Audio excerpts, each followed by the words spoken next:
saudaraku terkasih dimanapun berada, saya menyampaikan sebuah renungan singkat yang bertemakan bahaya cinta uang. Saya membacakan satu ayat firman Tuhan dari 1 Timotius pasal yang ke-6 ayat yang ke-10. Karena akar segala kejahatan ialah cinta uang, sebab oleh memburu uanglah beberapa orang telah menyimpang dari iman dan menyiksa dirinya dengan berbagai-bagai duka. Saudaraku, setiap orang bekerja untuk memenuhi kebutuhannya, memenuhi kebutuhan keluarga. Kalau orang sudah bekerja, maka ia mendapatkan, memperoleh upah jerih dari pekerjaannya itu, uang. Dan uang merupakan alat untuk membeli kebutuhan itu. Namun, mengapa cinta uang merupakan akar dari segala kejahatan? Ada 7 jawaban yang bisa menjelaskan mengapa hal itu terjadi. Yang pertama, orang yang mencintai uang menempatkan uang sebagai tuan atas kehidupannya, bukan Tuhan, tetapi uang. Yesus sendiri mengatakannya sebagaimana dicatat di dalam Matius pasal yang ke-6 ayat yang ke-24. Tak seorang pun dapat mengabdi kepada dua tuan, karena jika demikian ia akan membenci yang seorang dan mengasihi yang lain, atau ia akan setia kepada yang seorang dan tidak mengindahkan yang lain. Kamu tidak dapat mengabdi kepada Allah dan kepada Mamon. Mamon adalah dewa uang yang disembah-sembah.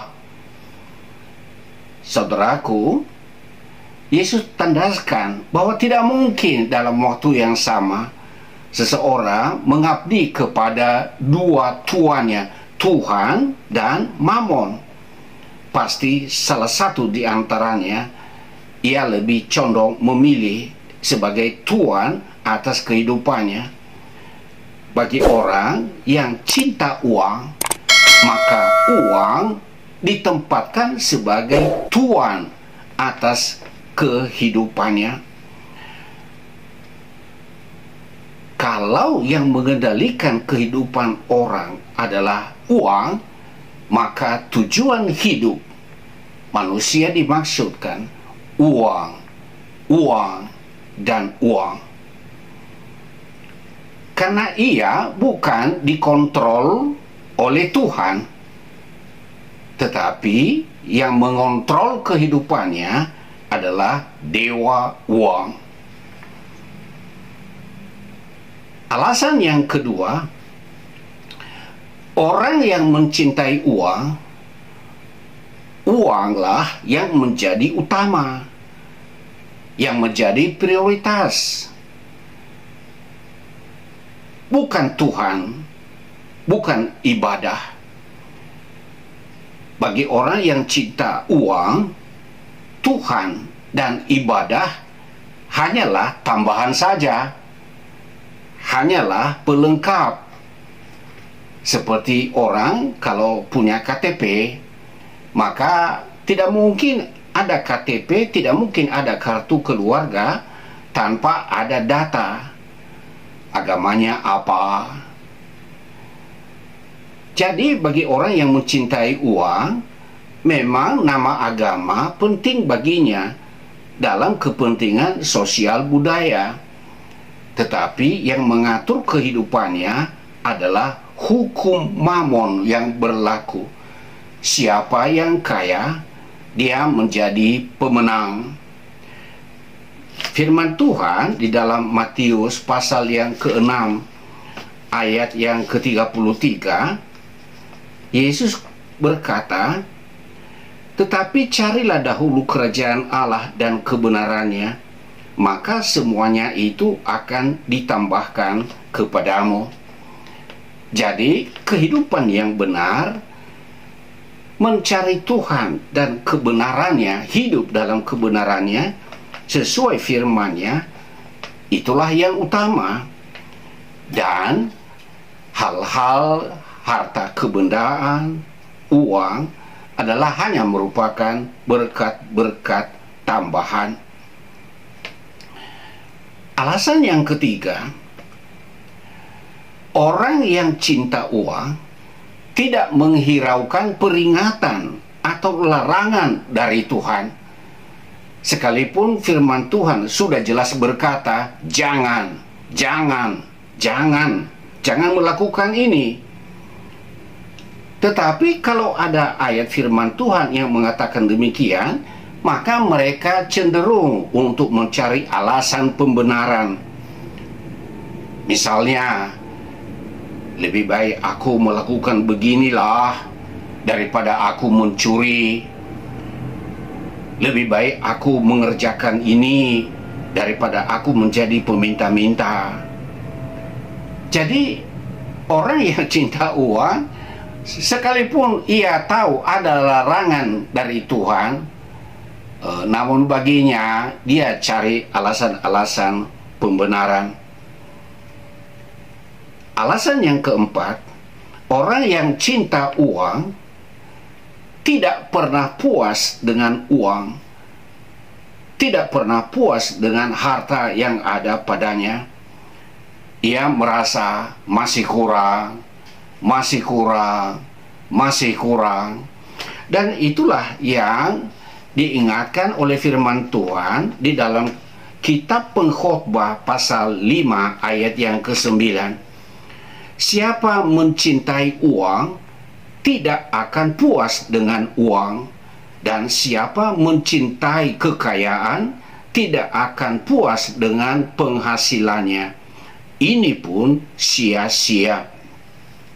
Jadi kitab Pengkhotbah yang ditulis oleh Raja Sulaiman, ia memiliki kekayaan yang luar biasa. Dan ketika ia mendapatkan kekayaan yang luar biasa itu, kemudian ia terjerumus di dalam dosa penyembahan berhala, ia meninggalkan Tuhan, maka tidak ada kepuasan di dalam hatinya tentang soal uang dan kekayaan. Jadi orang yang cinta uang tidak akan pernah puas dengan apa yang ada. Ia akan mencari, dan ia sulit untuk bersyukur apa yang ada padanya. Alasan yang kelima, orang yang cinta uang dengan sengaja melakukan kejahatan demi uang. Segala cara halal baginya, seperti melakukan korupsi, melakukan penipuan, berbohong terhadap sesama hanya untuk mendapatkan uang, baik jumlahnya sedikit apalagi jumlahnya besar. Jadi orang yang cinta uang, faktor kesengajaan dalam melakukan apa yang jahat itu sangat kental dalam kehidupannya.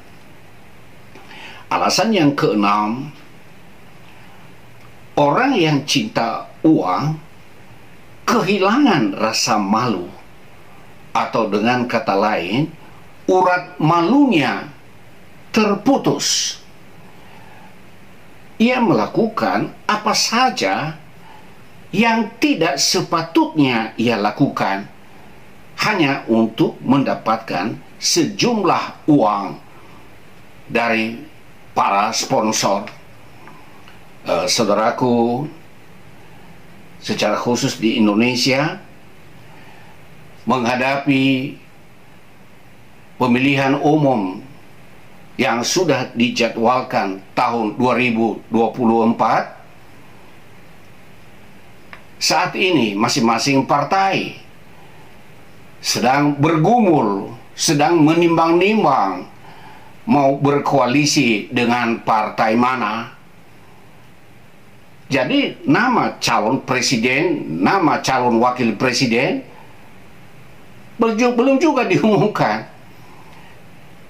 Tetapi ada orang-orang yang punya profesi sebagai hamba Tuhan, sebagai pendeta, sudah berkoar-koar kemana-mana mengusung nama seseorang untuk memimpin Indonesia calon presiden tahun 2024 yang akan datang. Banyak orang Kristen yang bertanya, kenapa Pak Pendeta ini sudah duluan berkoar-koar tentang nama seseorang, dipromosikan jadi calon presiden agar dipilih. Partai aja belum mengumumkan nama. Mengapa ada udang di balik batu? Itu bukan kebetulan, saudaraku. Ada motif. Ada faktor pendorong. Apa itu faktor pendorong? Hepeng. Cien. Orang yang cinta cien, orang yang cinta hepeng, kehilangan rasa malu. Apa yang tidak patut ia lakukan, ia lakukan demi uang. Dan yang ketujuh, alasan yang ketujuh, bahaya cinta uang itu adalah kehilangan hidup. Dia kehilangan nyawa. Itulah sebabnya Yesus berkata, seperti ditulis dalam Matius 16 ayat 26, apakah gunanya bagi seseorang jika ia mendapatkan seluruh isi dunia ini, tetapi ia kehilangan nyawanya? Dan apakah yang dapat ia berikan sebagai ganti nyawanya? Orang yang cinta uang, dalam tanda kutip, bisa tergolong sebagai orang yang tidak bertobat. Karena tujuan hidupnya adalah uang, bukan untuk hidup memuliakan Tuhan. Jadi walaupun dia seorang aktivis di dalam agamanya, kelihatan orang saleh, tetapi yang tahu hatinya adalah Tuhan. Dan yang kita lihat dengan kasat mata, yaitu apa yang ia lakukan dalam kehidupan sehari-hari. Karena pohon yang baik kita kenal dari buahnya. Yang tahu hati memang hanya Tuhan. Tapi kita lihat, kita bisa menilai dari tindakannya. Orang yang cinta uang bisa kehilangan hidupnya. Kehilangan hidup yang dimaksudkan di sini, ia tidak beroleh kesempatan menikmati hidup yang kekal di dalam Tuhan. Saudaraku, ketika saya mendengarkan siaran BBC London, maka disebutkan nama seorang yang masih muda bernama Bob Marley. Pada tahun 1981, ia meninggal di usia 36 tahun. Masih muda, dan kata-kata yang ia ucapkan terakhir menjelang kematiannya, dia bilang begini, money cannot buy life. Uang tidak dapat membeli kehidupan. Saudaraku, Semoga apa yang dikatakan oleh firman Tuhan tadi dan apa yang disampaikan oleh Bob Marley menjelang kematiannya, diharapkan itu menjadi peringatan bagi kita agar kita tidak terjerumus dalam hidup cinta uang. Karena cinta uang memiliki bahaya yang serius dalam kehidupannya. Orang yang cinta uang, dia menempatkan uang menjadi tuan atas kehidupannya. Orang yang cinta uang, uang menjadi yang utama. Tuhan dan ibadah hanyalah tambahan belaka. Orang yang cinta uang tidak menghiraukan peringatan dari Tuhan. Kalau ia pun tahu larangan itu, maka ia akan mencari alasan pembenaran.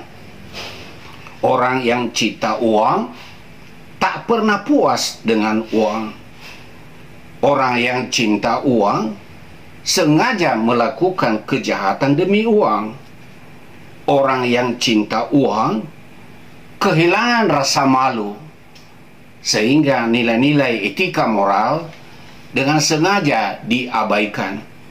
Dan orang yang cinta uang, ia akan kehilangan hidup. Kiranya renungan ini menolong kita agar kita tidak terjebak dalam hidup cinta uang. Kita butuh uang, tapi jangan menjadi penyembah mamon.